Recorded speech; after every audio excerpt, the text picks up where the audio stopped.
was going to happen, and immediately I was like, I'm going to send someone to murder those two.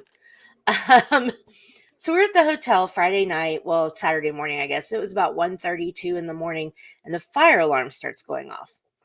Now we're up on like the 12th floor of like a 30-story building. So, we weren't at the top or anything, but I was like, okay, what's happening? And then I've never had this happen before. It doesn't surprise me that this is a thing. I just never thought about it. But there's a loudspeaker in all the rooms, and the manager comes on and he's like, I need your attention, please. I need your attention, please. Like, he's really, really urgent. And he's like, we've got an alarm, and we aren't sure what it's for yet. We're investigating. All the elevators are going to be disabled until we figure out what's going on. Please stand by. And I was like, okay.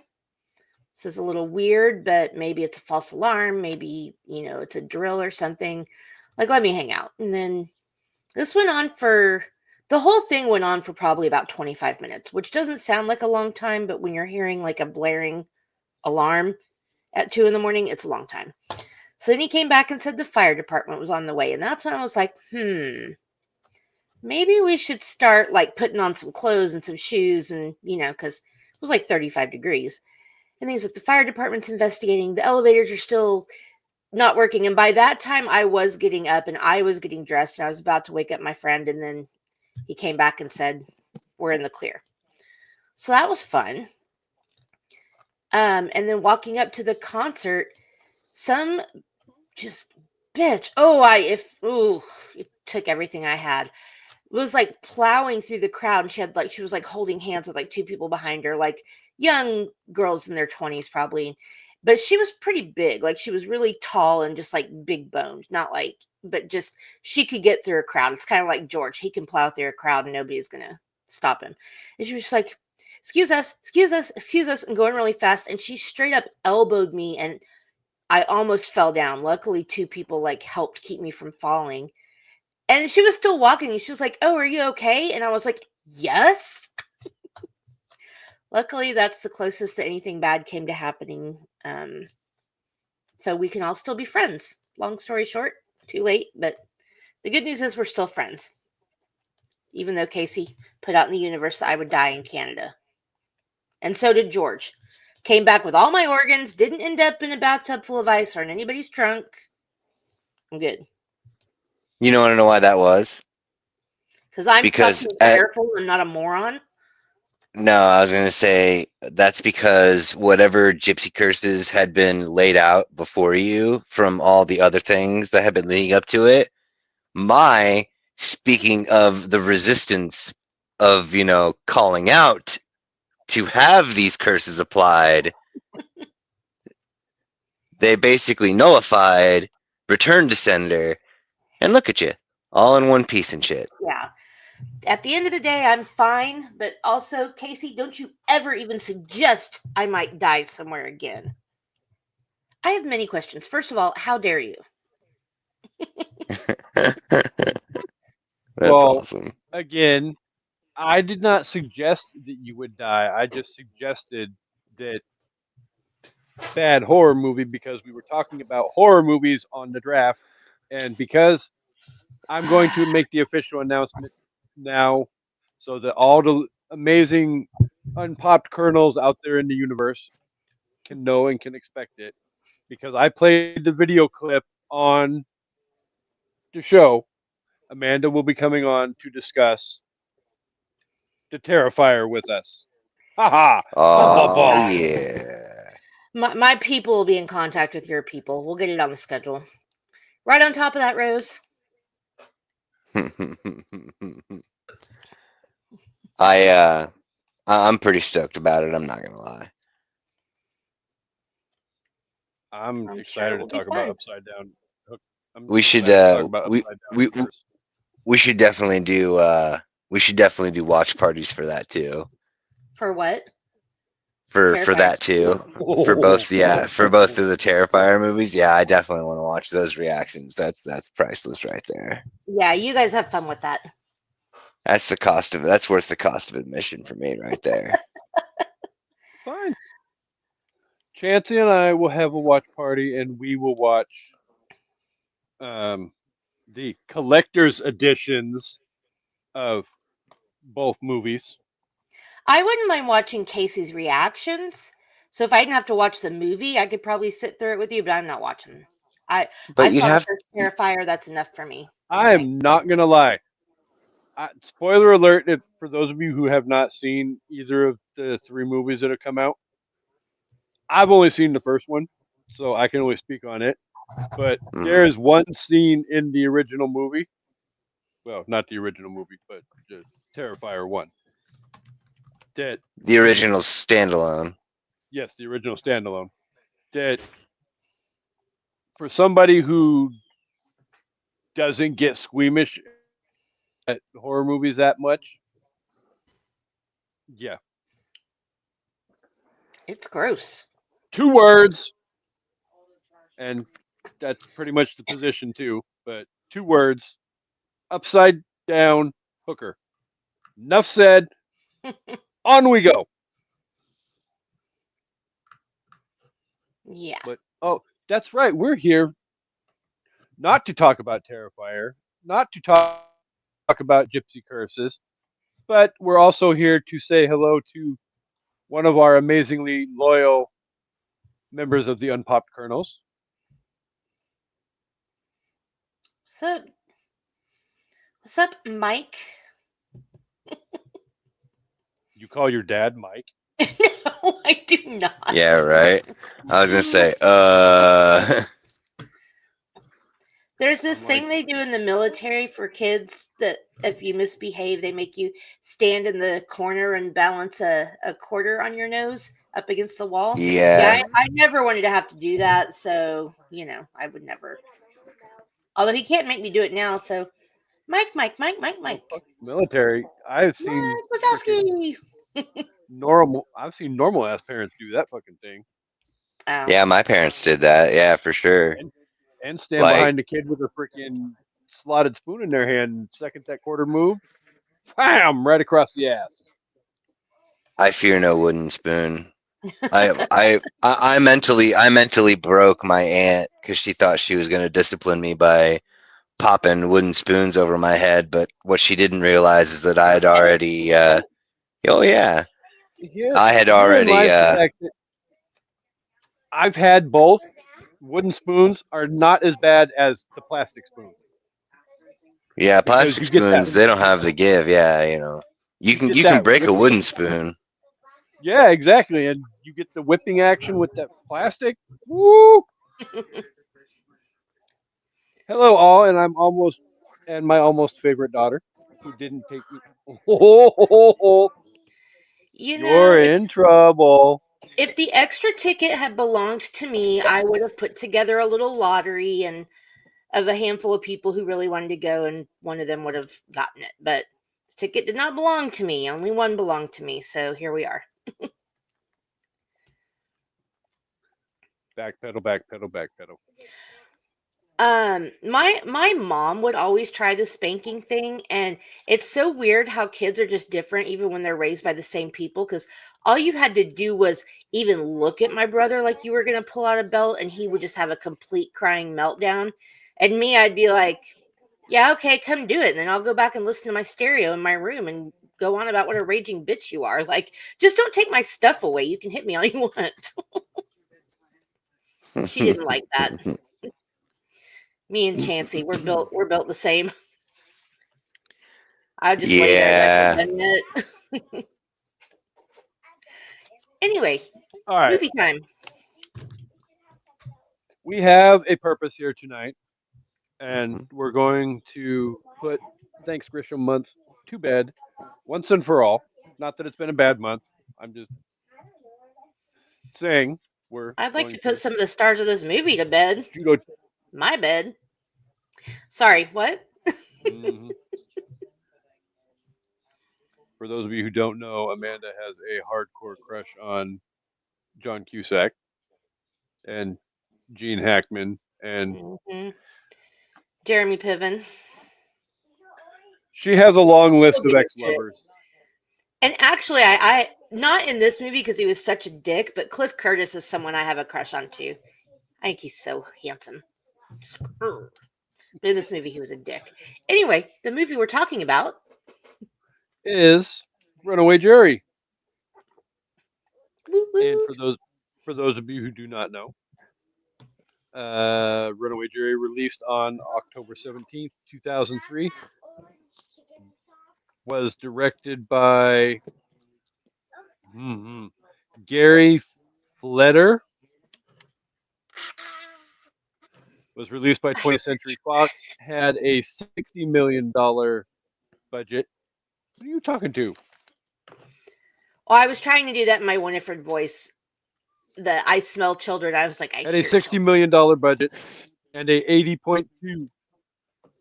Oh, an $80.2 million box office. If you would like to Nice. watch it and you have not watched it, what the fuck? But if you would like Yeah. to watch it and haven't watched it, you can find it on the Paramount Plus.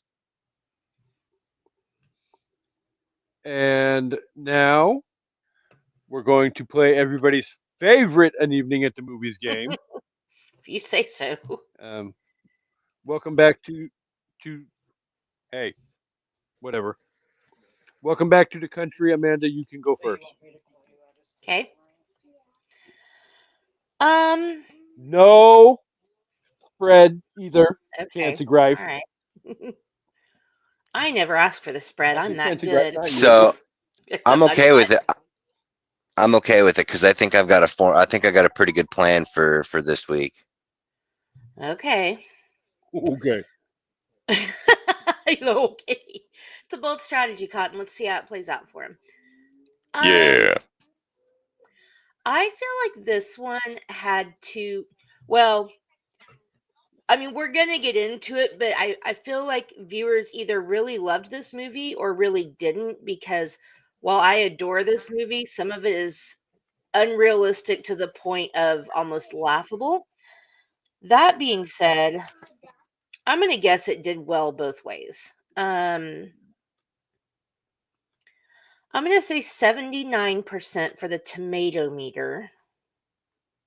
No, for the popcorn meter, sorry. 79 for the audience score, the popcorn meter. And I'm going to say 72 for the tomato meter. Maybe, yeah. No, that's fine. I'll stick with that. Might be a little higher, though. So 72 and 79? Yep. Okay. Chancy Grife, what would you like to guess? Well, that Don't you dare say kinda- $1, Bob. Yeah. I was gonna say, well, that kind of fucks me a little bit there. So my Good. original idea was gonna be like, one end of the spread was gonna be for the tomato meter, and then the other end was gonna be for the audience meter. But Amanda, kind of shanked that portion there. So I'm gonna go with 72 as well for the tomato meter, because I was gonna go 70 to 75, but when she said 72, I was like, you know what? That tracks. I could see that. I could see that. That tracks. I could see that, but I don't think 79. Nah, I'm thinking like 70, 72 in this case for the tomato meter, and then like 75 tops for the anything else, because like I think that this was like a unilateral type thing, not like no varying discrepancies as far as like how we've usually had it, where one's really way big and the other one's really way little, and we're way off all the way around. No, I figured these would be close. You definitely went closer Yeah. than I thought, but I figured they'd be in the same ballpark. 2% differential between the two. Oh, okay. Well, then Chancey's going to be closer than me unless we're in the wrong Direction. bracket. Right. All right, let us know, Casey. Okay, so the tomato meter is a whopping 72%. What? Nice. Boom! Roasted. Nice. That's not what that means, but okay. The audience meter is a whopping 74%. Oh, Fuck yeah. you're a Fuck cheater. yeah. I'm just kidding. I was gonna say, Either says way the you look at it, person. Yeah, I was gonna both say, of you says the were. person that went dead nuts. She got it dead to rights. I mean, I was realistically, 1% off. both of you were Well, yeah, we both incredibly said close on both 72. scores. Now, granted, you were going on You a both- spread and I picked the number, but still. No, I'm saying like I went with the because you got the tomato and in the audience. Yeah. I used the tomato in the audience to basically cover the spread for what I thought the overall would be in the first place. But then when you said 72, I was like, actually that actually makes a little bit more sense than just a flat 70. But yeah, so you know what? That's okay. I think that we both won this one Yeah. for sure. Getting it right on the money is tough. That's a good. Especially with Yeah, no it's. spread, ass face. No, I'm just kidding. I agree with the no spread either. Then it would be too easy to overlap. So, all right, are we ready for me to beat the clock? I am just about ready. Oh well, Open clock, yeah, don't timer, let me hold you up. stopwatch. Or On your wait, no, mark, you hold me up. Okay, I'm ready. I'll hold you up on a pedestal. No, Yeah, the one time for the rest of the year that I'll suck up. But okay. well, no, because we have your Unless you want a Christmas birthday present, then you better episode start coming up kissing my ass. in a week. Oh yeah, it is my birthday coming up soon, and I'm having another surgery. So be kind to me. You've got a birthday episode coming up in a week, Yep. but we'll get to that at the end of the show. So, all right. All right. Are you ready? You ready? I'm always ready. Go. If you stay ready, you don't have to get ready. After Yeah. a workplace shooting in New Orleans, a trial against the gun manufacturer pits lawyer Wendell Rohr against shady jury consultant Rankin Fitch, who uses illegal means to stack the jury with people sympathetic to the defense. But when juror Nicholas Easter and his girlfriend Marley reveal their ability to sway the jury into delivering any verdict they want, a high-stakes cat-and-mouse game begins. Dun, dun, dun. 27.67 seconds. You're welcome. Almost like Amanda has a PhD in beating the clock. So, Before we I get get into Amanda's plot description. Oh, go ahead before I ask my no, first. go for it. You're good. Go ahead. Let it go, let it go. Casey's screen's frozen up again. No, it's not. Not now, but it was. That's hilarious. That's your new theme song, What were you Casey. going? Whatever. I have one theme song and it's in my display name, so fight me. Got You had along. something to say? Got a lot of Starbucks lovers. Yes, that's the other Not reason you have to be nice. I called you live to see Taylor sing your favorite song. No, I was my just going to favorite ask. Taylor song. Well, yeah, before you got into the questions, do we want to talk about the gigantic glaring difference between the book and the movie, or do we want to save that for later? Go ahead. We can do that. Okay. Have you read this book, Casey? Yes, when it first came out. Okay. And Chancey, I'm not being rude. I don't even know No, I have not. Grisham. So No, we've had this conversation. I feel like we can't. have. I can't see I have a hard time with nonfiction because That's I right. look at the That's words right. literally rather than the painting of the picture. Yeah.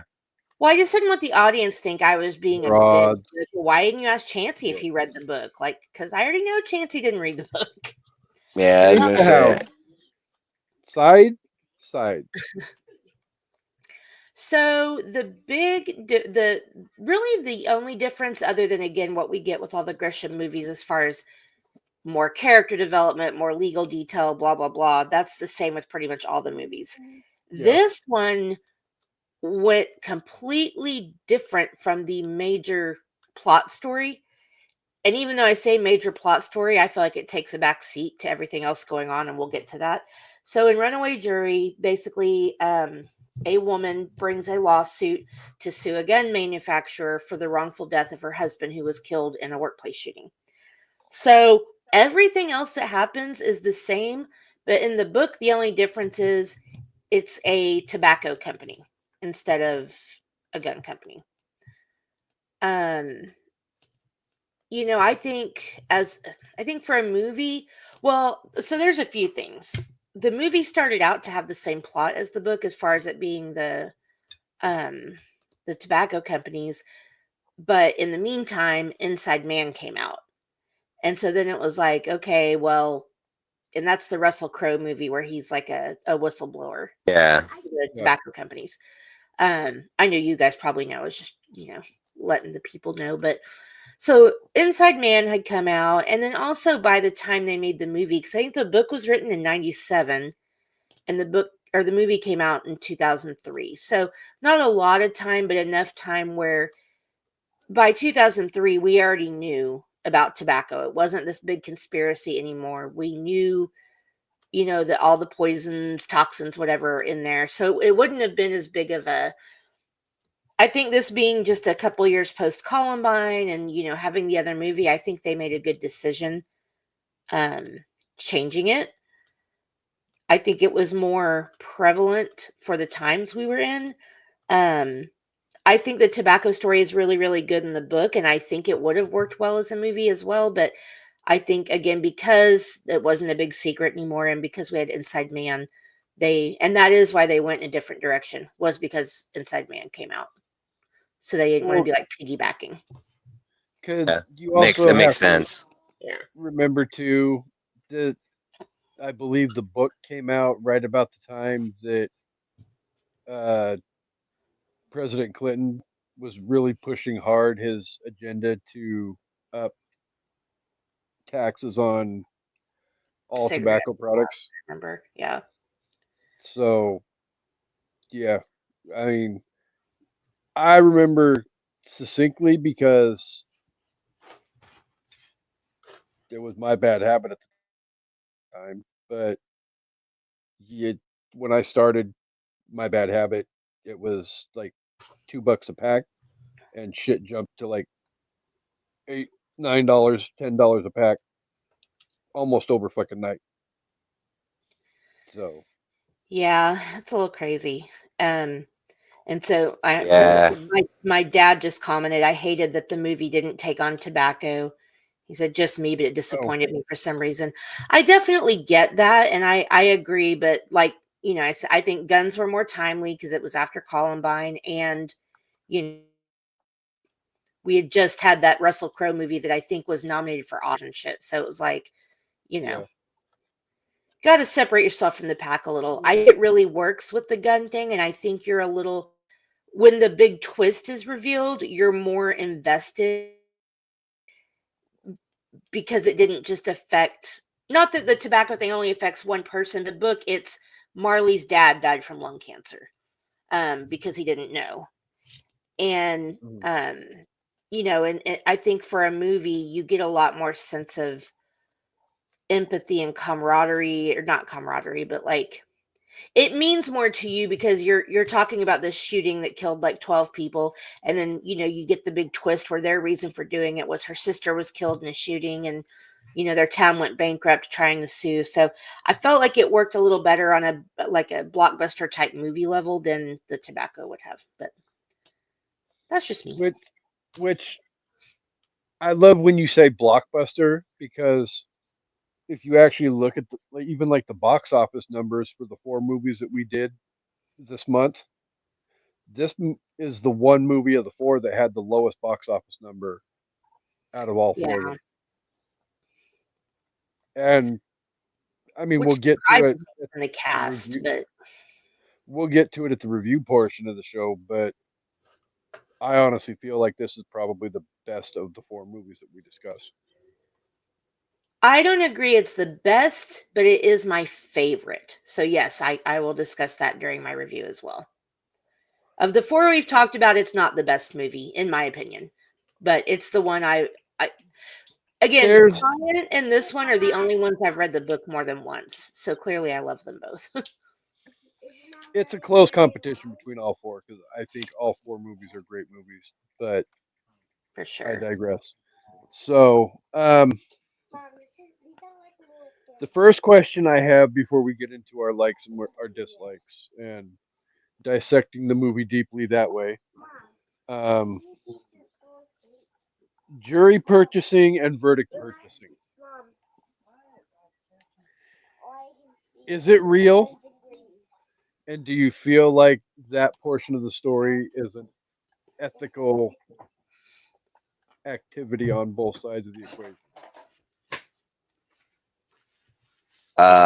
First. So the verdict portion of it, no, I don't believe that that's a real thing. But there are actual like jury consultants out there that their Oh yeah. job is to do that portion of the job. However, no, I don't think that Gene Hackman from the movie. I don't think that exists in like in the wild, so to speak. And I'll go into that when I kind of have a feeling that Amanda and I are gonna have an overlap on this again. So I'm gonna wait. I think it should probably be. I'll probably go last at the second half of the. We don't have to, Well, no, but yeah, you sorry. will too. I think it's a good idea to do so because I don't want to. I mean, I don't mind kicking a dead horse, but at the same time, like I ain't looking to try and trample it. Yeah. So I agree with you that I think our opinions are going to overlap, but I actually disagree with you on this one. I don't think it runs rampant, but I do, and I don't think anybody's out there like there's not a situation where one person on the jury is manipulating everybody and they're selling it for cash. I don't believe that.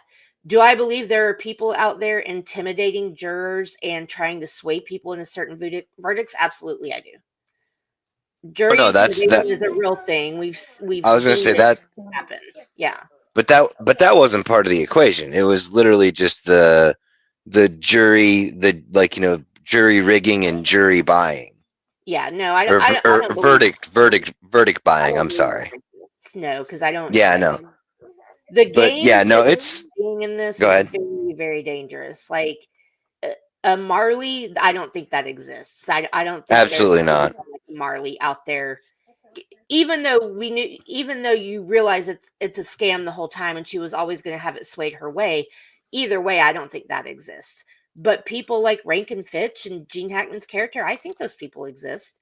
I like jury consultants are a legitimate thing. It's all legal. They have him. He's got Jeremy Piven on the other side. There are absolutely those people in law that will help you decide which jurors to keep or not or whatever. But once Right. they're picked, I absolutely think, depending on the gravity of the case, there is, especially if it was tobacco or guns. The NRA or the tobacco companies are absolutely paying somebody to scare the shit out of these people, but they have to be clever about it so they don't get caught because that's a fucking felony. So So those things absolutely are documented and whatnot. But when I say there's no Gene Hackman running out there in the wild, I mean like Like to the a 1-to-1, like that extent of everything that's going on and every other thing. Like, yeah, no, what is it? Jury tampering is technically what it's called, but yeah, the attempts by companies to intimidate jurors, that is absolutely documented as fact. Like that's totally happened on numerous occasions. That's what I That was saying. that's I was like, okay, we weren't talking about the same thing because yeah, it's oh, like absolutely, we yeah, know that no, happened. definitely, yeah, no. When I say that there's no Gene Hackmans out there, I'm saying like no, there's no jury consultant that's doing the bugging bits and the like the all of those things all under one umbrella of this jury consultant. Like that's nah, they missed on that one. But anyway, sorry. It's kind of funny to me. Well, actually, I guess Casey needs to tell us if he believes that. But this movie, a lot of parts of it, like especially with the Gene Hackman and all his cronies, it was really giving me like Enemy of the State vibes, which was also Gene Hackman. But that's kind of like what I felt when I was watching it, where they're like zeroing in on everybody. And this movie did a good job of sticking, like the jurors in the book, you get a lot more depth into their stories, but they stuck to it for the most part. Like you have the girl who had the abortion and tried to kill herself in the bathroom, like that happened in the book. And you have the guy with AIDS and the girl whose husband is bribing congressmen or whatever, and then the grocery store guy. Like those were all legit in the book. So I like that they kept those. Even though we didn't get a deep dive into it, we got enough of their story to realize how vulnerable they were.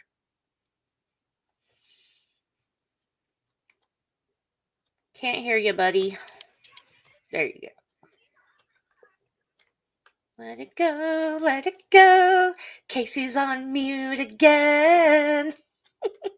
Surprise, surprise. But my favorite portions of the movie, though, is the fact they, as far as like, especially with the jury character aspect of it, they really stayed very truthful to the book, Hmm. and you still got all of that information that helped, you know, build, you know, the in-depth portion of the story. Because at the same time, I'm gonna agree with you guys about the whole, buying verdicts and blah blah blah blah blah and all of that. Yeah, probably not.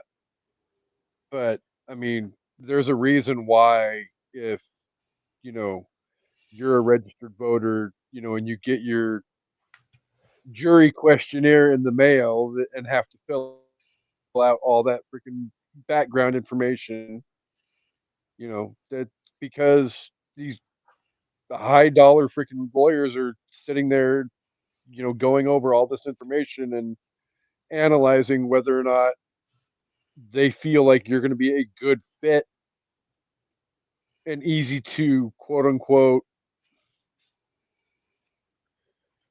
manipulate's probably not the right word, but sway Right.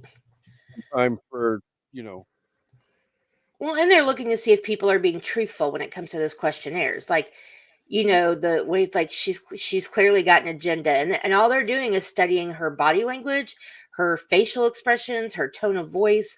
Like they have people that are so qualified to study these things that they Mhm. can almost without failure tell you what, obviously it's not foolproof, but like it to me that would be an insane job. Like how would you do? I mean, you'd have to be like I think you have to be a lawyer, but I feel like you'd have to have like a psychology background too.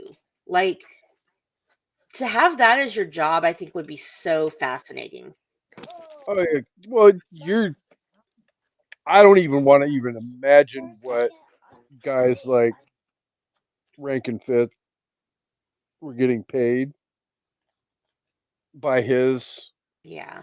employers, but I'm sure he was making a high dollar salary for I what would he say does. five. I would say 5 figures for a billable hour. Yeah. Well, he even talks about that in the movie when he's like, asking for more money and they're kind of complaining and he's like, "Well, let's talk about this number, 300,000. It's the number of people that die every year from your gentleman's product." And he's like going back and forth. He's like, "Or we can just talk about the number 1. because that's all it takes. That's all they need is one win, and you're all going down like a stack of dominoes. So, how Right. much money is worth not getting that number, that one? Yeah. I liked that scene. I thought that was a really interesting way to like put it in perspective. Yeah. Yeah, but that's like He's real like, "I'm though. Like, valuable, fuckers." no, I mean, like that's actually like a real argument though. Like It is, yeah. how that one. I mean, literally that's the tactic. Like That's all it takes, and yeah. for It sure. reminded me a lot that those scenes reminded me a lot of Devil's Advocate too, where you get that scene with Keanu where they bring him in to help pick the jury, and watching that and then watching this like with Jeremy Piven and then with the Gene Hackman character, I'm like, man, that's just so crazy how people can like read you so easily. Yeah, It's talent. yeah. I mean, it's really it takes a lot. Like like you were saying, psychological element, also like even like sociological element. Mhm. Like sociologists would be good at stuff like that. But to be fair, you got to understand that people that do this legally, like the Jeremy Piven character, are different than the people who do the illegal shit, like the Gene Hackman character. You don't go into knowing all of this shit about their past. If you're a lawyer and you're picking a jury, you know the bare minimum. Hello, am I still here? Uh, Did I got put on the big screen? Um, Like you don't know, like a regular person doing that would never have known about Ricky and her, affair and her abortion, and the person by her side wasn't the Baptist minister. Like you don't know shit like that unless you're breaking the law. right. So yeah. No, yeah, you're right. I mean, like that was like I don't know. I would say that was uh part of my main gripe, but I don't want to. I'll wait. I'll wait for that. You're on mute, Casey. Casey's muted again. I've been singing all weekend. My voice is on top notch. Yeah, I heard you singing about calling all your Starbucks lovers when you had me I on didn't the phone. promise not to sing. I just promised to call you so you could see it. Yeah. So, all right, co-host, female co-host. Okay. What was it about this movie that you fell in love with? John Cusack. um, I mean, so there's a lot of cool things about this movie. I mean, again, the cast. I will still say out of the 4 movies we've done, I think The Client has the deepest bench as far as a cast of like recognizable faces, people who went on to be recognized. Yeah, Blah blah blah. I would put this one close second, and I would say that this one probably has more. Maybe only because there's 3 gigantic stars in it. John Cusack, Gene Hackman, Dustin Hoffman. Like, yeah, there's way more famous people, but those 3, and especially the fact that Gene Hackman and Dustin Hoffman have been friends since the 60s, that they were, in the same play company together. They were whatever like school they went to, they were both. I think they went to NYU. I don't know. They were both voted least likely to succeed. They were roommates. Those two and Robert Duvall, like they've been friends all this time, and this was their first movie together. Their first time ever performing together, other than like stage practice and stuff. So I think people who followed their careers for a long time, there was a big anticipation for that. So I feel like the casting was a big draw. And yeah, yeah. lots of famous people in the movie. Holy shit! What? I was So trying to many look up. famous people. I was trying to look up and see where they both went to school at for that piece of information. But do you realize how old Gene Hackman is? He's probably in his 90s or late 80s. So, okay. Spoiler alert. New game on an evening at the movies. Let's guess what Gene Hackman's age is. While I look and see what his educational background is. I'm gonna say he's 88. Chance of I right? might be overshooting it, but Um, I mean, I'd probably say like 85. yeah, him and Dustin Hoffman and Robert Duvall were like BFFs back in the day. You both did not overshoot it. Oh, Wow. how You old both is he? 94 years old. Shut the fuck up. Now you see why I said what the. Yeah. I mean, I'm trying to think the last time I saw him in something. And It's been a long time. it's been a while. And it's think- funny because I know I mentioned this last time because it was on TV, but it was on today, and so I actually watched it. I was watching Heartbreakers, and he plays such a super old man in that movie, but he's not even that old when he made that movie. I mean, he was old, but he wasn't 94. But he was like playing a 94-year-old. So, okay. I mean, spoiler alert if you want to actually do the freaking math. If he's 94 now, and I'm what, 48, and that was about the time the original Superman came out. He was like 50-ish years old when he first played Lex Luthor. Really? Oh yeah. That's wild. Um okay, well so let me say I'll say the And stuff I liked real quick and then Dustin just Hoffman's 87. yeah, I knew he'd be younger, but he was so handsome. Not much. Not much, no. Okay, so the cast. The cast is amazing.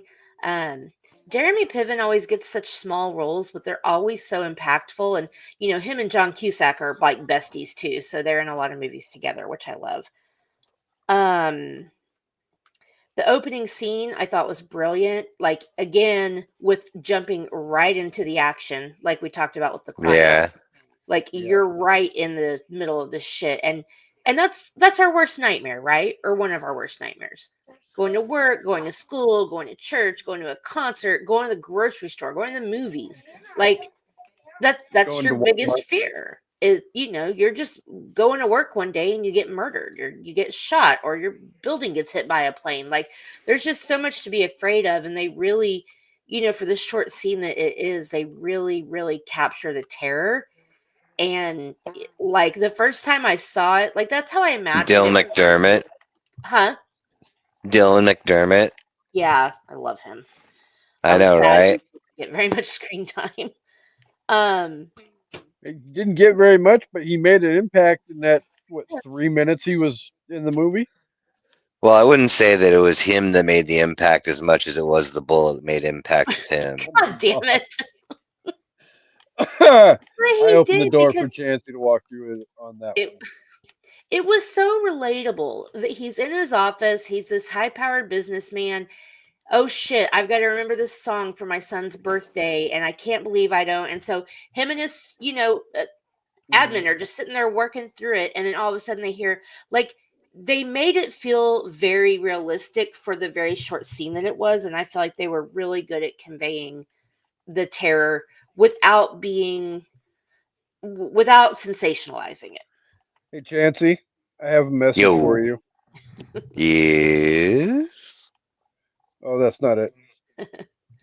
That's it. Ouch. Ouch. It's like For every time why ouch? we bring up Nirvana and Chris goes, "Hey man, nice shot." No, stop it. Well, wait. Actually, that's not what that's about. Hey man, No, nice I'm shots saying about Bud Dwyer. no. He's not saying that it's about what he Yeah, did. yeah, yeah. Oh, Like, yeah, I get you now. sorry. Yeah, yeah. No, you're good. You're good. I was immediately thinking about the actual song that's about Bud Dwyer. Hey man, nice shot. Okay. Yeah. I feel okay. So Nick Easter, one of my favorite Grisham characters. I love how charming and like coy and clever, and he can be a little snide, but also he's just very, very persuasive, which is, why he was good for that. It was good for him to be on the inside instead of Marley. Marley was clearly very cold and calculated and, emotional about why they were doing it, and rightfully so. He was too, but he was able to keep his cool and definitely, he's a really great character, and John Cusack played him perfectly. So, Simplest uh, idea, top 5 Grisham characters. huh? We I said should, simplest idea, top that would be a good 5. one. Because I don't know if I would put him or Jake Brigance at number one. Ooh. Dude, come on. That's fucking. All That's I might say right, Jake because, all or right, maybe all Carl right, Lee. all right. I'd say Carl Lee because he had the guts to do what I probably wouldn't have the guts to do, but would have wanted to do. So, oh, and I don't think we said this. This is totally off topic, but on topic. Anybody that's listening that hasn't been following us for a while and you're like, why the fuck are y'all doing John Grisham month and not doing A Time to Kill? It's because we've already done it. Yeah, okay, so yeah, spoiler alert. I mean, you don't have to go back very far. I mean, it's only, I think, last summer that we Yeah. did A Time to Kill. Yeah. So, not throwing A Time to Kill in was basically a unilateral decision. Like, we just did it. We don't need to redo it again. Well, yeah, exactly. Because not only did we do it on An Evening at the Movies, but we also did the book on Literature Review Yeah. as well. Yeah. So, yeah, I wanted to put that out there in case people haven't listened to everything and they're like, why are y'all skipping like one of the biggest ones? That's why. This movie, I feel like, compared to the others that we've done, I feel like the law actually really takes a back seat in this one. Not as much as shit. what, you disagree with me? No, Oh, no, okay. no. I was like, I figured you were gonna Backseat? agree. Are you talking like the back seat in the world, like the Guinness Book of World Records, fucking longest fucking limousine in the history of limousines? Like what the Yes. fuck? And But here we go with Chancey Meltdown. okay, No, don't do it no, yet no, though. Hold on no. to it because I I'm want I'm I'm clenching. I'm clenching. I'm put a pin clenching. in that. While I say that, I'm saying the law takes a back seat, yes, very much, but not in a. To me, it doesn't make it a bad thing in this movie because this movie is really more. No, no, we're gonna get Um, there, but okay, the thing that most John Grisham stuff has in common Scissors. is that his themes are clearly very much the legal system is easily manipulated. That is the theme through all of his books, no matter what they're about, is the legal system is routinely manipulated, fixed, rigged, whatever you want to call it. That's his thing. In this book, or in this movie, I feel like if they hadn't put the law on the back burner as much as they did, it would have been so unrealistic people wouldn't have watched it. So I like that this movie airs more on the side of being like a thriller and a somewhat action movie and almost like a heist movie. It's like a heist movie, but Well, the jury is the they're jury is the trying to thing that's heist being the told. jury. Yeah. Um and so yeah, I'll talk about that more, but I feel like it wasn't a bad thing that it wasn't super heavy on the legal stuff because a lot of it's unrealistic. And then lastly, the reveal of the twist is one of my favorite scenes in a movie ever. I love the going back and forth in the action and revealing just by breadcrumbs how and why this is happening. And then when you get to it and the guy runs out of the house and he's like, don't wire the money. I'm like, yes, fuck you guys. It's too late. Um, I thought that was shot really well, and I thought it was a really good way to interpret all that and keep you on the edge of your seat, um, but and not like bog you down with information. It was just, I love the way that was shot. That's probably one of my favorite things about the movie. So, yeah, I mean, I think that's about it. I thought it had really Chancy, good pacing, which can be hard in a Grisham movie as well. yeah. This one didn't really ever feel slow for me, so I liked that I too. will. I was gonna say I will agree that this definitely did have, better pacing than most. Yeah, for sure. Yeah, definitely better than the Pelican Brief, and um, Confirmed. yeah, and it's not to say that those were bad. It was just like this one really you felt, in my opinion, you felt very engaged the whole time. There wasn't a lot of downtime.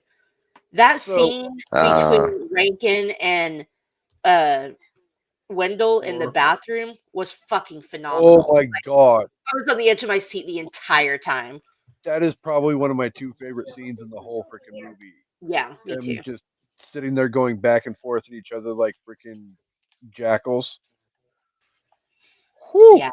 And oh, so that version of, so let me tell you real quick, since you haven't, I don't think either of you, or at least Chancey, you haven't read The Firm. no. That Yeah, that is the that is the character you get in The Firm for yeah. uh what's his name? What is his name? It, The Gene the Avery. Gene yeah, Hackman character in The Firm. This is what he's like in the book. yeah, I don't care about your American way. I don't care if I end up alone. I'm never gonna give a shit. Trials are too important to be left up to juries. Like, that is how that guy is in The Firm in the book. He is Yeah, a no fucks given kind of guy. he's a dick. Okay, So, I yeah. will be right back. So, Chancey, you go, and I promise I will hurry. Chancy Gripe, the So, floor is yours. is this the portion of the things that we liked? Yes. Okay. For those of you who could not hear, that's Amanda all the way down the hall screaming, yes. Well, um, By the way, just because she's not here, not just the nice. Terrifier, but also the All Hallows Eve. Nah, that's funny. If So, only I could find that goddamn the ninth circle. oh yeah. But okay, so So, your like, sir. I liked, I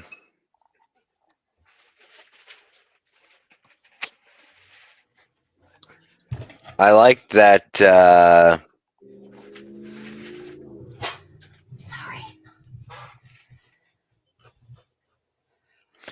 honestly, there wasn't, it's not so much that there wasn't much that I liked. It was just that, uh,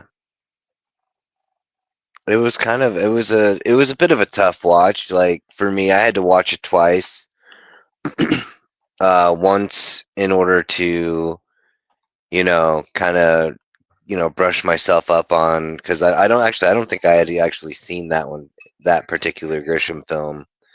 But like, once was to kind of get the idea, and then the second one was to kind of watch it and separate it from, uh, like real life and or anything that's supposed to be like any of the other John Grisham films that either have been seen or discussed as far as like the books and whatnot.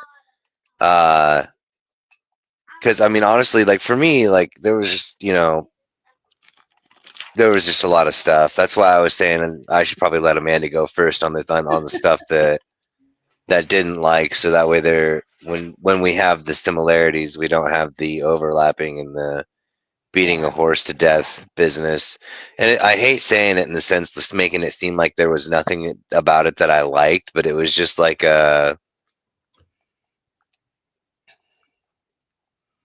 there were there were things I enjoyed about it, like the pacing. That was one thing I enjoyed about it. They did add elements of suspense that were appropriately applied, because you know how there's the right way to do it and the wrong way to do it, and they never really they never really ventured outside of the realm of like the right way to do it. But I mean, it was just like, I don't know. For me, it was a hard sell because of all the things that got to me. Which sometimes you have to separate yourself, like, Yeah, because it's hard when you go, going into certain movies. It's kind of like when, this is my best example. It's kind of like when you watch a Christmas movie. Like, okay, if we're watching a movie where the basis is they're asking us to believe in Santa Claus, you've got to go into it knowing that anything you see in this movie is probably going to be unbelievable. And I know it's different for movies like sci-fi and whatever, where you already know that, but I feel like right. this movie was asking us to believe in Santa Claus. And so that's how you have to go into it. Once you realize certain things are kind of just being thrown to the wayside, you got to take it at face value and go, it's a movie. If this was really happening, is this how this would have progressed? And I feel like the answer to that would be yes, assuming that everything that happened was legitimate as far as details, not, you know what I mean by legitimate? Like, Yeah, let's say all the legal stuff they showed us was legitimate. Would this have been a believable story? In that instance, yes. In real life, there's no fucking way any of this is believable. So I'm with you. yeah. Dad, what does the L mean? We don't know what L means.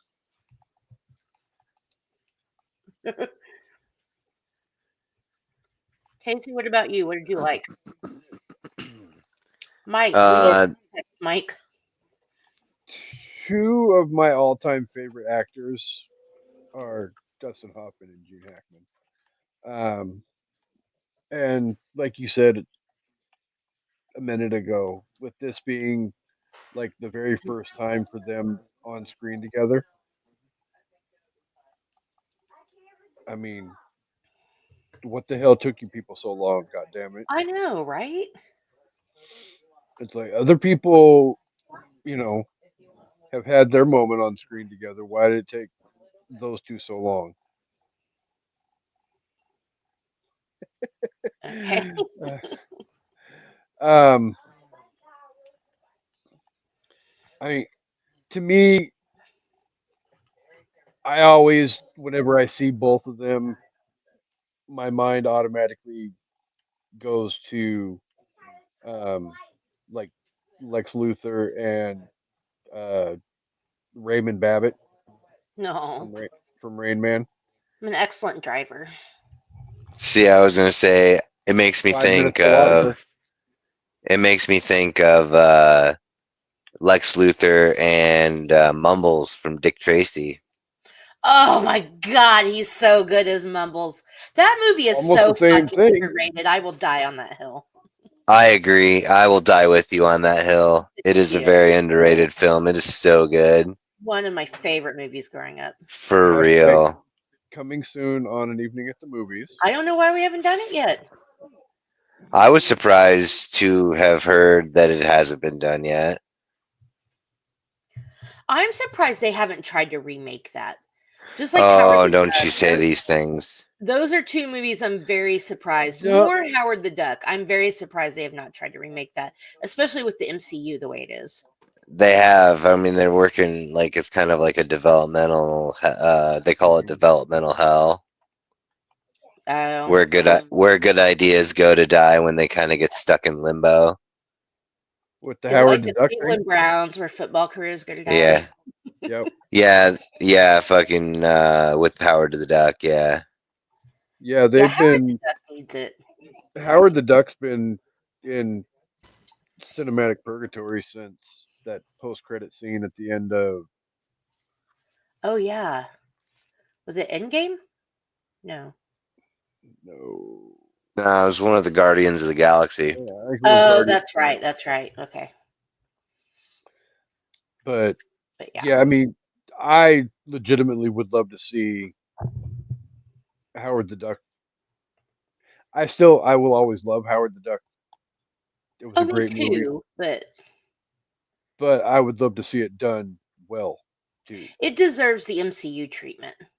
Yeah, I I mean, we can got also Ant-Man. Can you go ahead and give us Howard the Duck? exactly, and I can at the same time kind of get behind Chansey on the whole. Don't you dare put that gypsy curse out into the universe about Dick Tracy, Yeah, yeah, I'm with you.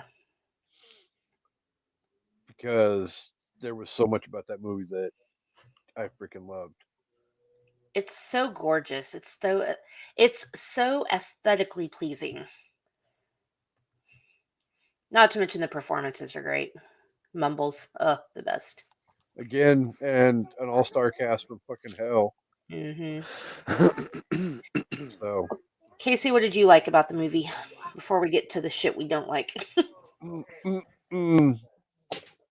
No, I mean everything that a lot of the same stuff that you already brought up is every reason why I love the movie. I actually kind of like the whole glaring difference between the book and the movie being the switch over from tobacco to Yeah. gun control. It Um, was sexier. Like in a movie in the movie version of what's sexy and what's going to get more people to watch, it was a sexier plot than going yes, after tobacco companies and talking about science and lungs and cancer and like I get it. I don't think at the time America was really ready to have their tobacco hated on just yet. Well, I but we'd think that already had was it with Inside Man. well, yeah, and again, It would have been like you doubling brought up down. with the whole, oh yeah, and it very well could have been very much overkill. And both of those movies came out really close to each other, and I believe uh, Runaway Jury actually came out after, so it would have It been the one that would did. have suffered No, because of they've it. said that's why they changed the plot. Like that's documented. That's not me guessing. That has been said. I like it in the so my dad said I like the tobacco angle in the book, but just me. I do too. And I thought the book was really interesting. Oh, I I think do. it read really fast. It wasn't boring. I just feel like because of Inside Man and because of Columbine and because of just society, I think the gun thing was more timely. And you easily could get more real and raw for more of the audience than. Well, I'm not 100% sure about that either, but The higher the body count, the more emotional you can get. And this one is, even though it's only her suing because of her husband, you know that the body count was like what 11, 12 people and more injured. And then when you yeah, get to the twist, it's a high school that got shot up. Like that definitely appeals to people more. And again, because not saying this is right or whatever, people judge smokers, so it's not as easy to feel sorry for someone who died from lung cancer even though they didn't know about the harmful effects. I think because when this movie came out, people already knew that. It would have been harder for people to feel that empathy because people are assholes. true. Yeah, I think yeah. um, the, the only other point that I don't, well, I think it's kind of got brought up, but um, I just want to echo the fact too that fucking Jeremy Piven, aka Ari Gold, is a fucking gem. He is Like so amazing. from the day I freaking first sat down and watched Entourage, I fell in love with that man. Oh, I fell in love He with him could after do. PCU. I hadn't seen PCU yet at the time, Oh, gotcha. PCU so is a but classic. I mean, I still to this day, what fucking 20 years later since Entourage started, I still go around telling people hug it out, bitch. So Entourage was great. Jeremy Ari, Piven's just like one of those guys that gets like he can be a tiny role in a movie, but he always leaves his mark.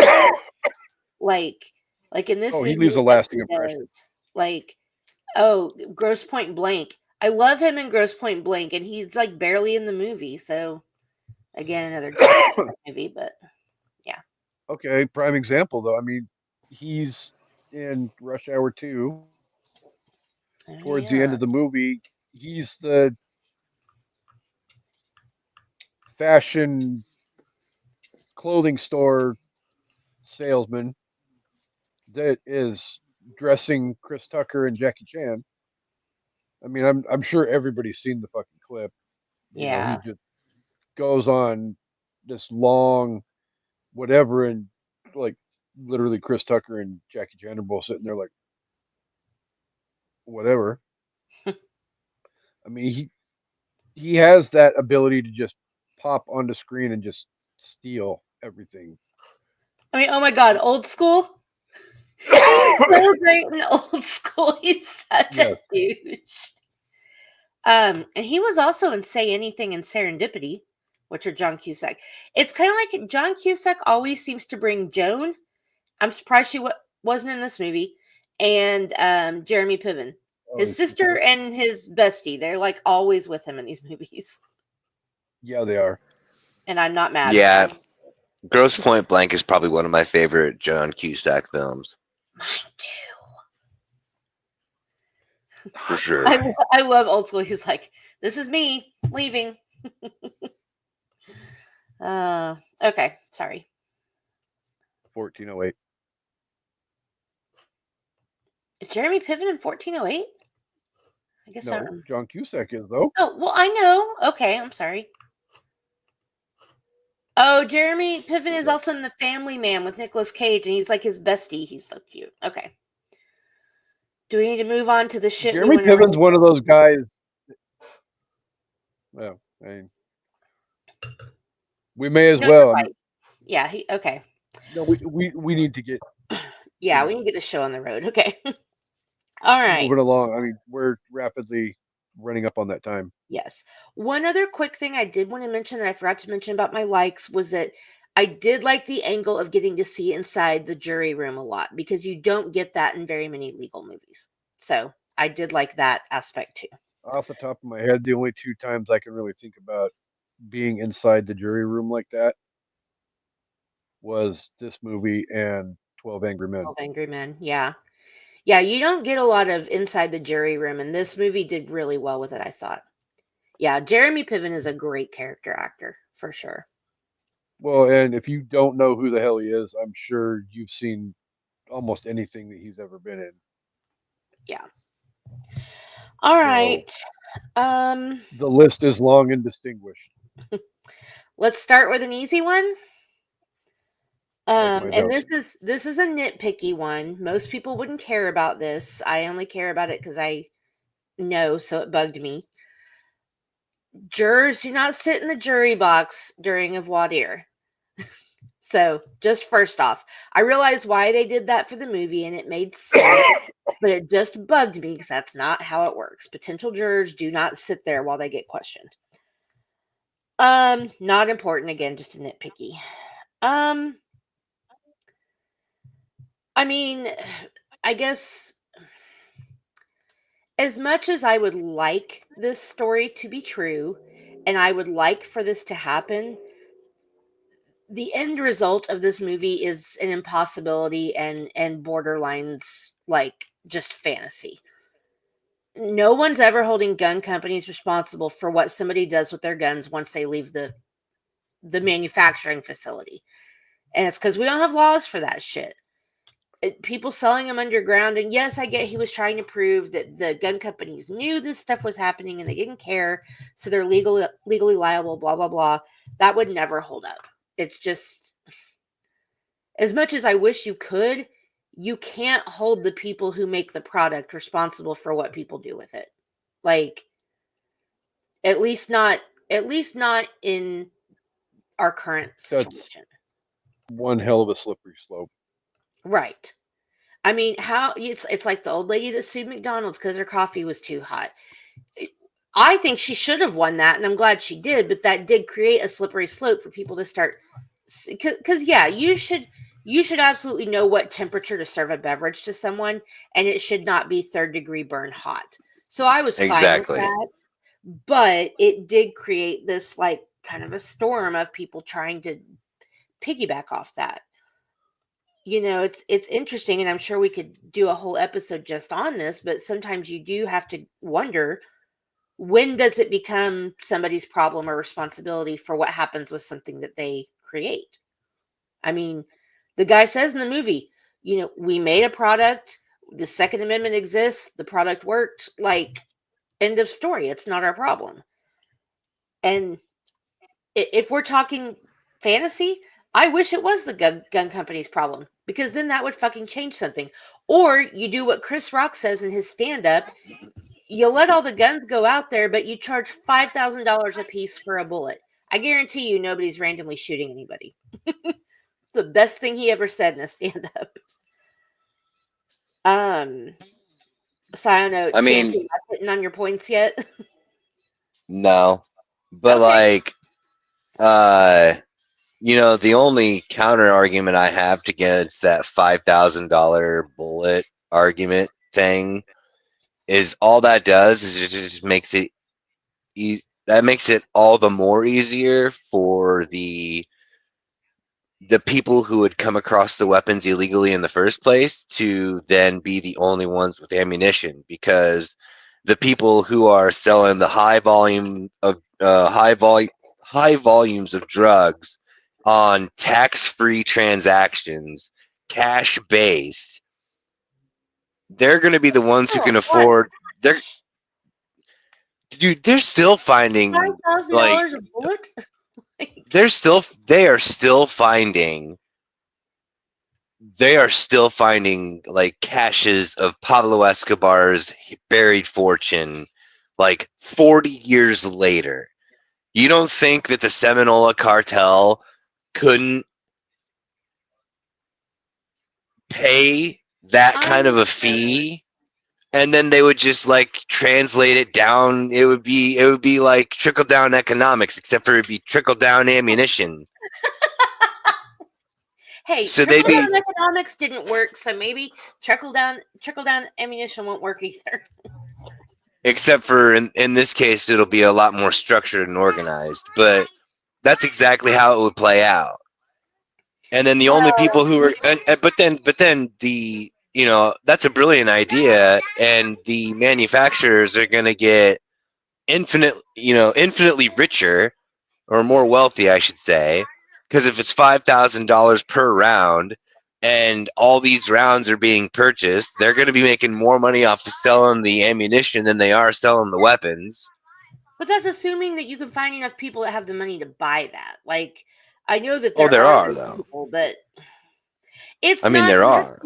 there are, but it's not your typical, you know, robber Law-abiding living off the law. street. No, it's not the typical. It's not your 17-year-old high schooler that grabs his dad's gun and then goes to Walmart and buys a pack of ammo. Like, like, as far as in America, as far as mass shootings, they're almost always white men, and a lot of them are younger. So in that scenario, I think you would get less, because nobody can afford that. What you're talking about, I agree. Like drug cartels, bigger, Yeah, mafia or whatever we have. Yeah, they have the money to do whatever they want, but I don't think these, both of like this. in this movie, a jilted ex-employee, he's not going to go in there and shoot 20 people when the rounds are $5,000 a piece. He doesn't have that kind of money. He just lost his job.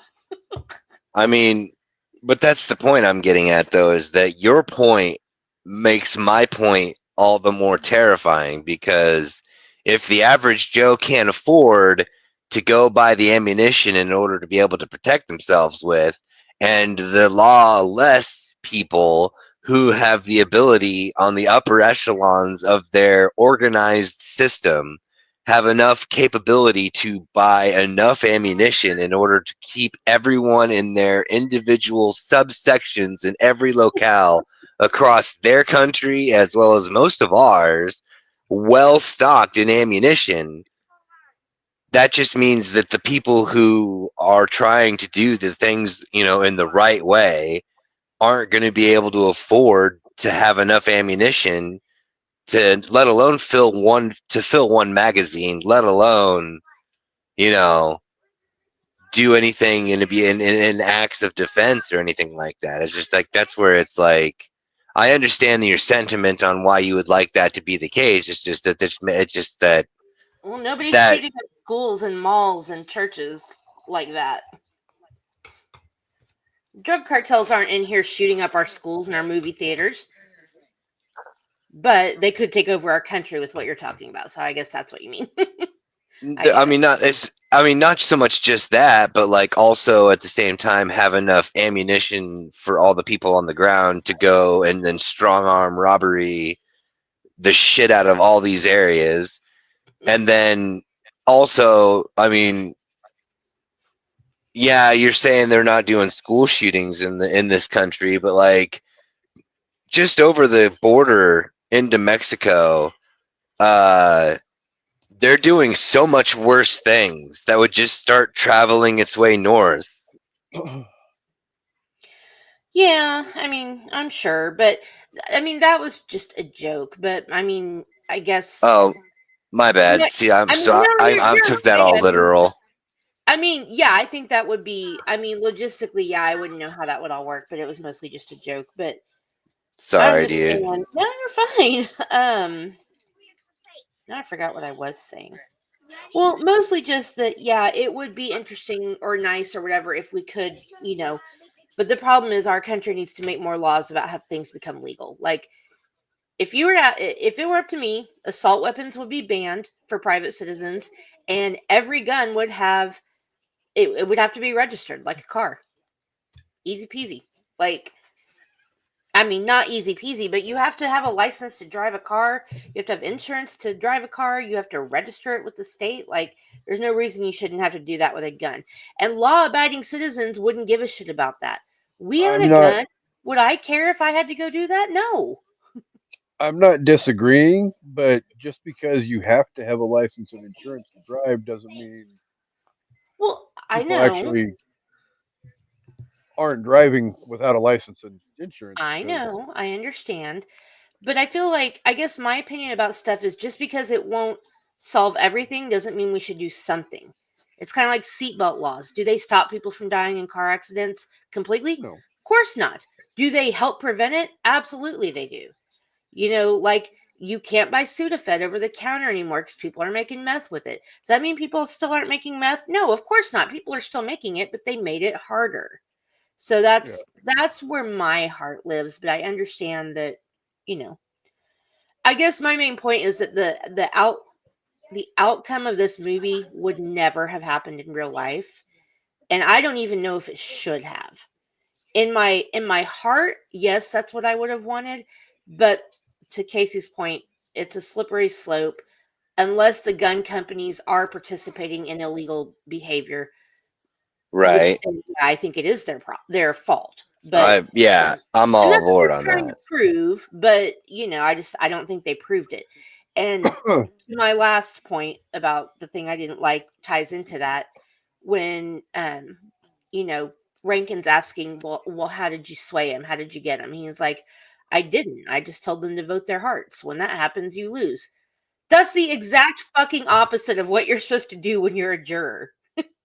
You not vote with your Yeah. heart. You vote with facts. You vote with the law. If people voted with their hearts, a lot of things probably would have turned out the way we'd like. But that's not how the law works. Like, okay, I'll No. give this as an example to get people mad at me. Um, Scott Peterson. Do I think he murdered his wife? Absolutely, I do. Did the state prove he did it? Absolutely, they did not.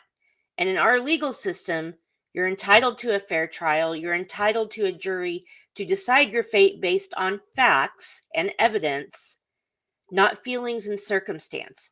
And bottom line is, they didn't prove he did it. The state couldn't prove where he did it, how he did it, and you can't send somebody to prison for the rest of their life for something you think they did.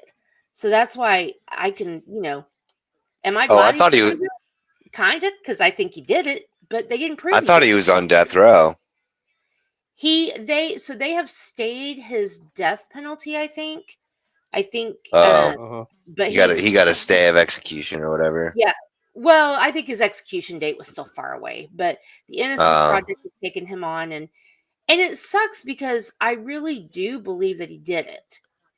But the problem is the state didn't prove it. Their entire theory does not line up in a timeline.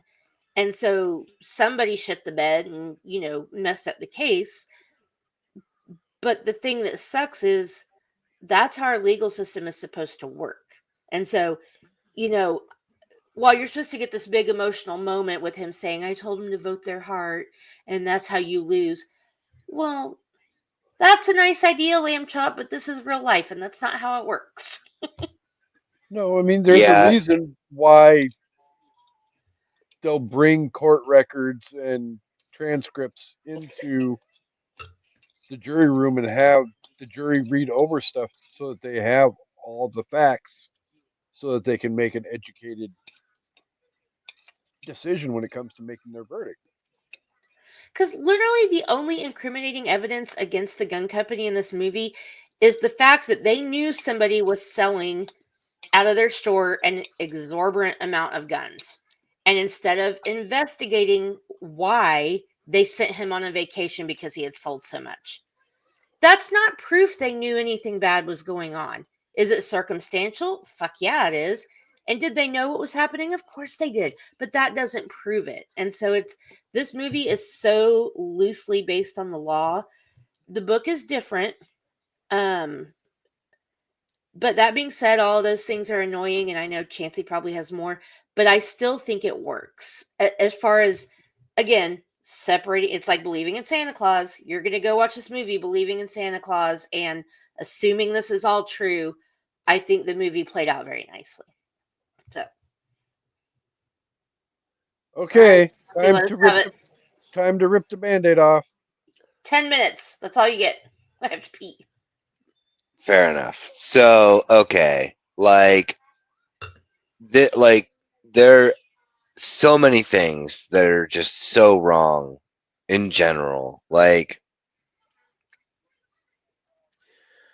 I try so like part of the second time of watching it was to try and watch it as its own separate entity to try and separate it from, like you were saying, going into a movie understanding the belief of Santa Claus thing.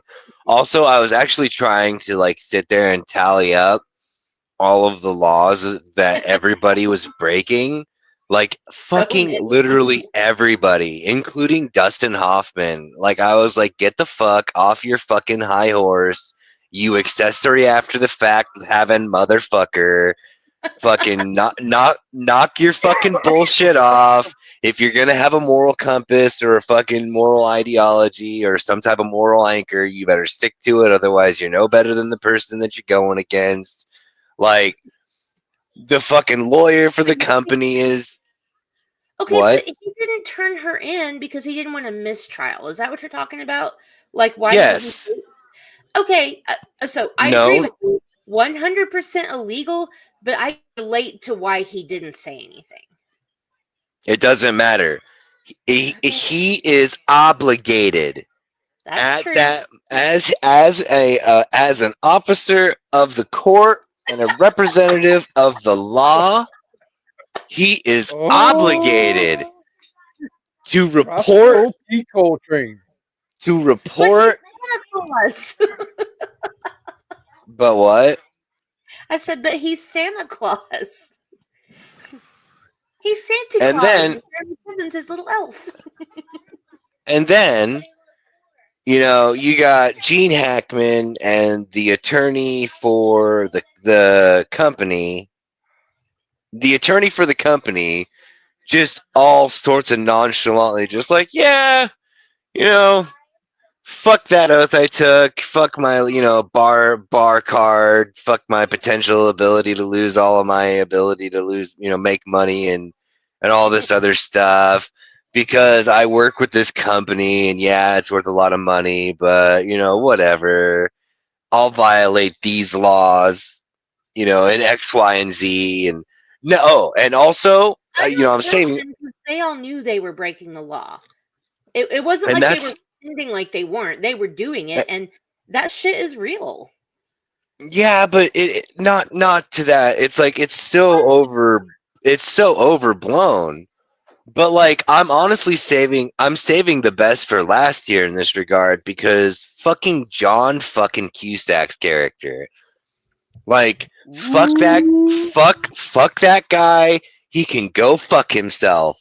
Fucking identity fraud, voter fraud, mail fraud, fucking trying to get okay. And you mean to tell me that this legal team that works for the fucking gun company wasn't going to notice all the times that he was going to try and get on them fucking previous cases? Yeah, That's a he had whole the separate. time, and it was only like 3 days. It was like three. But That's the other unrealistic thing is that this trial took place in like 4 or 5 days. Like, no fucking way. But no, it was like he tried getting in under a different name on a different case in a different state. right. Like, so I So it mean, took them a like, little bit to figure it out. That's normal. and like, that for there's no shot with his, documenting the information and following the people around and everything like that, that they wouldn't have picked him out of a fucking lineup with having had the information from all the other nonsense. Like, oh, hey, this, hey, look, it's the matching game and these two match. And like, no, there's no fucking shot that a jury selection guy is going to be all having henchmen who perform kidnappings and Burning people's fucking houses down. burning. Yeah, yes, and arson. And I mean, Like, you don't like, have to do this. Oh, I know. yeah, right. And then like, it's just like so many laws just Okay. So, Chansey, I agree with you. I guess when I watch it, I don't. It's like any movie where you watch a bad guy. You know the bad guys are breaking the law. Like, right. I accept that as part of the storyline or part of like they obviously don't give a fuck about what laws they break as long as they get their way. Like that's true of so many movies. I think for me, the problems I Zero have were fuck. where the my problems are where the movie tries to present something to you as law or fact or could happen and it's unrealistic. Bad guys breaking laws, I mean, yeah, of course they fucking are. Like Yeah, all but of that didn't bother me because I feel like it's just, it was just the extent of it. It was yeah, just the extent of it all. yeah. I mean, Gene Hackman's got a company for jury selection, but he basically has a paramilitary organization in his jury selection, Well, the company. NRA is paying for it. You know how much money What's they have, that? right? The NRA is paying. Yeah. But the like I'm saying in and of itself on that, as far as like, bad guys breaking the law. Yes, absolutely. But like the to the extent of it for so many of those characters in the bad guy section. But then you Yeah. have, like I said, that then you got all this stuff like wire fraud, like so many things, like all these things that are super illegal on the people who are supposed to have the moral high ground. And like Yeah. all I have the high because ground. I not guess that really. I guess that stuff doesn't bother me because again, it's the whole I'm going to keep using this as my example, Santa Claus effect. I know going into it that the bad guys are going to do bad shit and they're going to break the law and it's probably not realistic, but I'm okay accepting it. It to like I said, to me, it's just more like It there's was a trial and there's a judge and there's a jury and they're going to tell you this shit is this could really happen, and it's like no, that can't really it was really the combination of the severe extent of the baddies breaking the law, as well as the alleged good guys who are supposed to be operating from some some source of like moral high ground or morality, because like the reason that they're doing it is like Dustin Hoffman is this idealistic lawyer who's trying to do right by this widow, and John Cusack's on the and his girlfriend's on this mission because the girlfriend's sister got, and Well, it's those two, Nick and Marley, make it clear that they're not above breaking the law as well. That's why, I think their characters Wrongs work don't so make it well right. because it it always begs the question, like we get in a lot of movies: do the ends justify the means? Because they're clearly breaking the law. We know they are. They know they are, but they're so hell bent on helping their bankrupt town and getting justice for these kids and whatever. And so it's a right, moral gray area right, that yeah. the movie, that's their point, is they want you to explore that in yourself, to go, well, how far is too But far? And is it okay that they're doing this? And they want you to empathize with that scenario. So that do I, great. do I like them doing that? They're breaking all these laws? No. But again, that's not what bothered me about the But legal part of it. but their moral gray area and Dustin Hoffman's moral gray area collide and combine to turn Yeah. itself almost as negatively dark as far as like light and dark, good and evil. It goes on par, minus the nefarious, like shady greed reasoning behind why Gene Hackman's people are breaking the law and all that stuff. But like Right.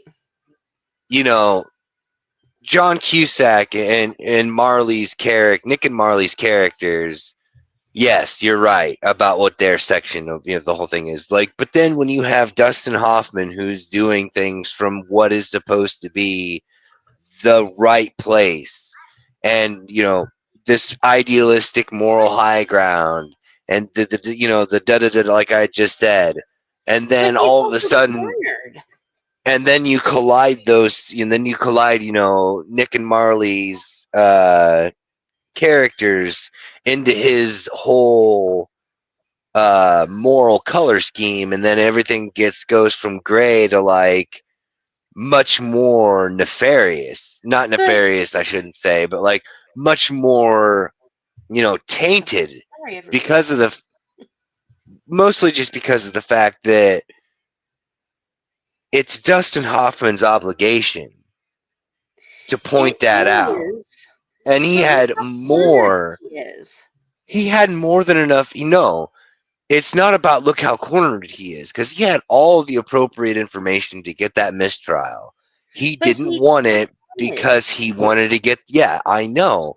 So he willingly became an accessory after the fact to all of Okay, you're being too extra right now with this. He was just trying to protect that woman and her child. Like, I he get what was you're just saying. trying to get that money. He was trying to get that money, but the thing is though is that by doing it, he makes himself an accessory after the fact to all of the laws that Gene Hackman is violating in or breaking in doing all the jury tampering in the first place, equally setting himself up for disbarment and potential prosecution in and of itself in the first place.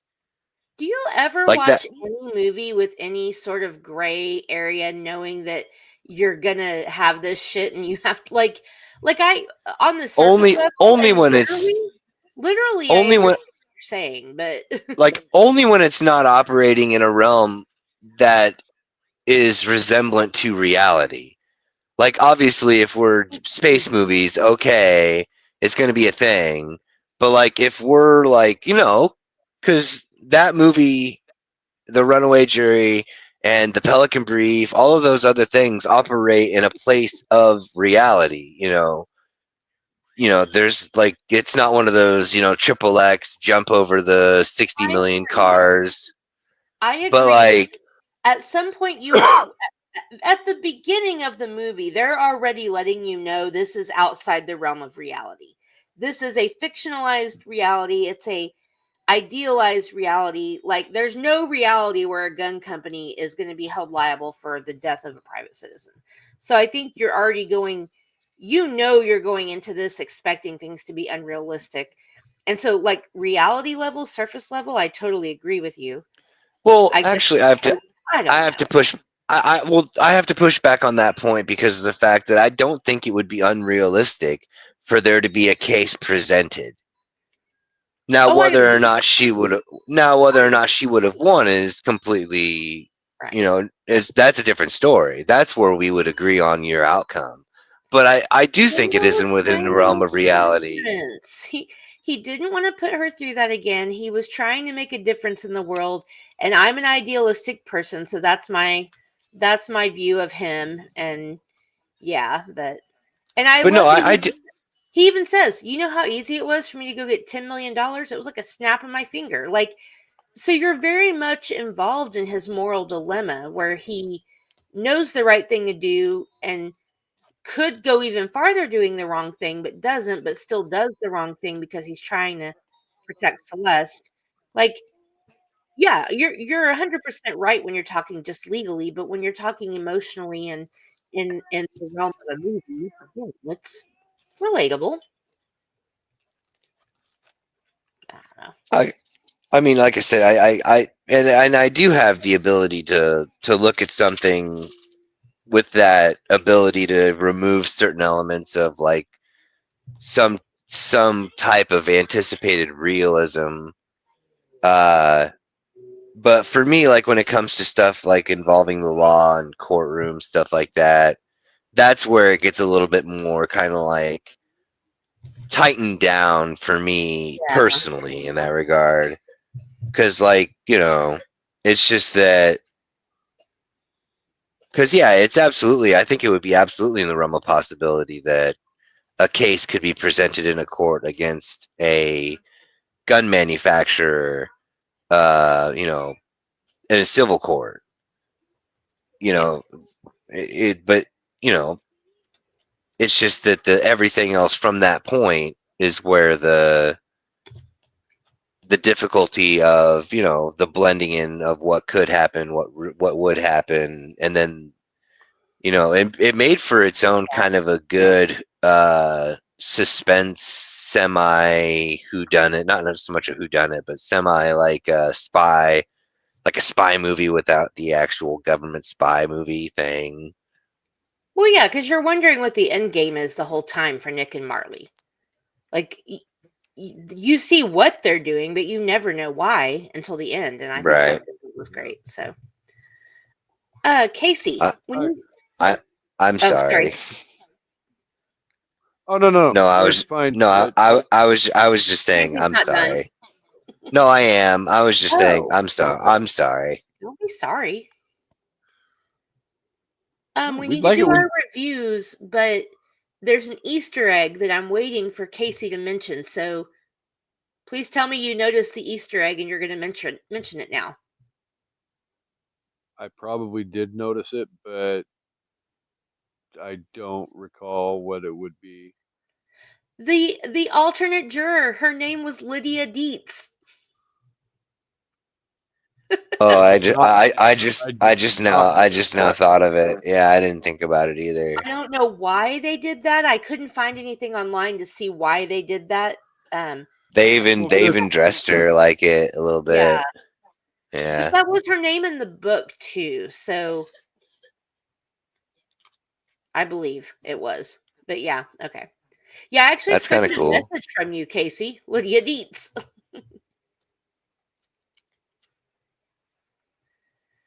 Let it go, let it go. Casey's on mute again. That's I'm gonna do it every time now. great. So you better fix your what shit unless you want me to sing all the time. not especially. That's No, how I Hilarious. I don't blame you. actually pisses me off that I didn't notice it. But all right, because we're at that point where I know a couple of us Sorry. probably need to go empty our bladders. Yes, I'm about to Not pass just you.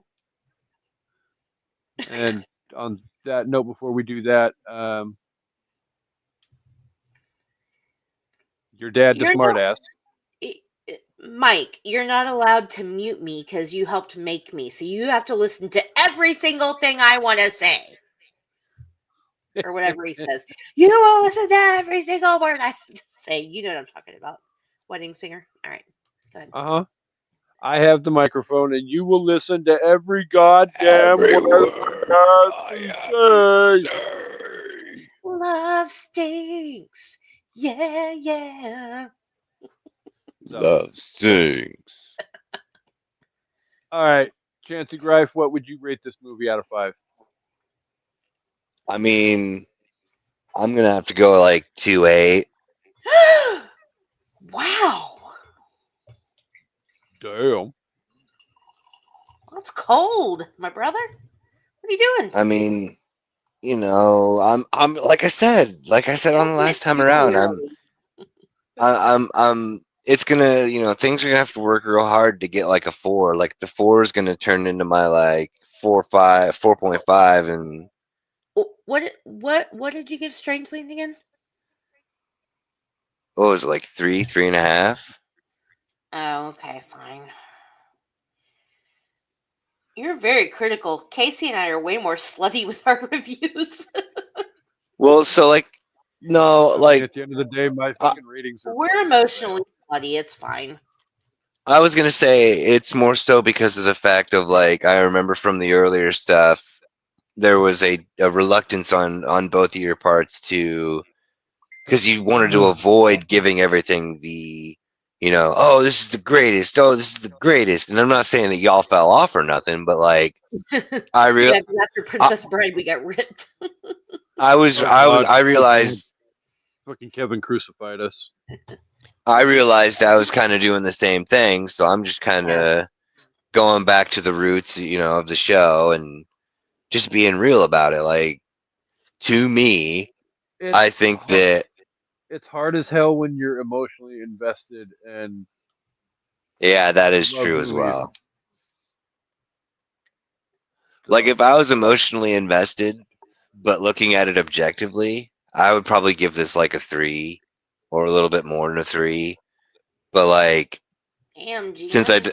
since I don't have that emotional investment with it, it's more so like, just like the solid 2.8 2.8. instead of Yeah. 3. That is a harsh review, my dude. I'm sorry. Why? For me it's just that it's that element of like, That's not much like higher than what I gave Rubber.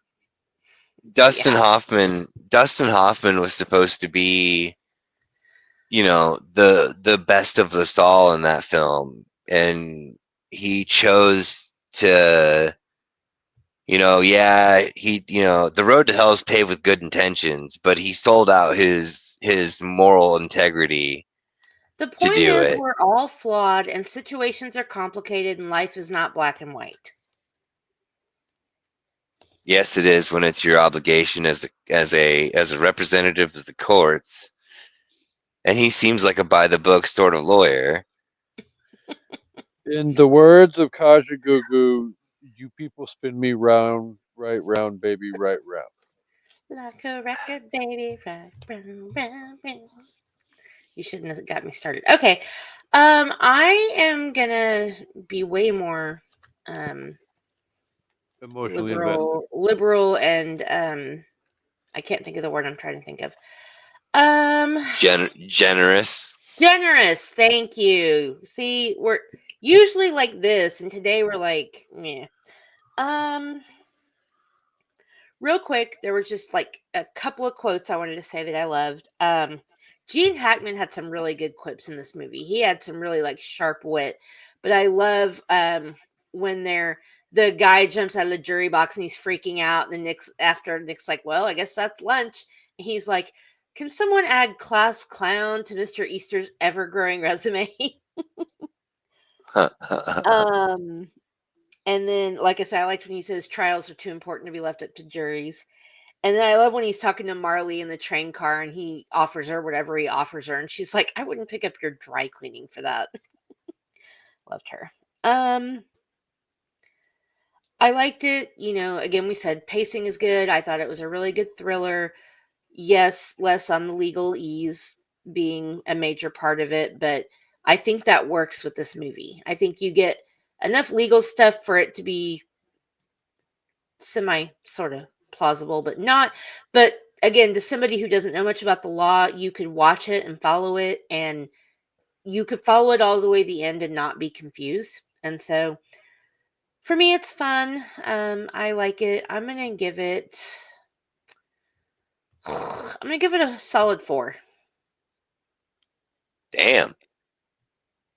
I told you That, it's that's better than your 2.8. it's one of my faves. I mean, Oh yeah, out of the you're right. 4 that we've You're done, right. it's my favorite. Um, Yeah, I remember you again, saying that. yeah, acknowledging the shit, but again, I believe in Santa Claus, and I'll go into a movie believing in Santa Claus if you tell me to. So, yeah, there are some blatant things that were just too much, but overall, I can follow the ride, and I'm here for it, and it's enjoyable, and I've watched it a lot. So, and I highly recommend the book. I know chancy fiction not your thing, but for people who are readers and like legal thrillers, this is one of his better books, in my opinion. It's a very fast moving read. It really is. This one and The Client They go move very along at quickly. such a very fast clip that you won't even realize that you're reading it. Before you know it, bam, you're done. Pelican Brief So is the most legally bogged down one I've read, and for good reason, but it does read a little slower. yeah, Um, the Firm reads a little slower at parts only because there's so much more backstory into people.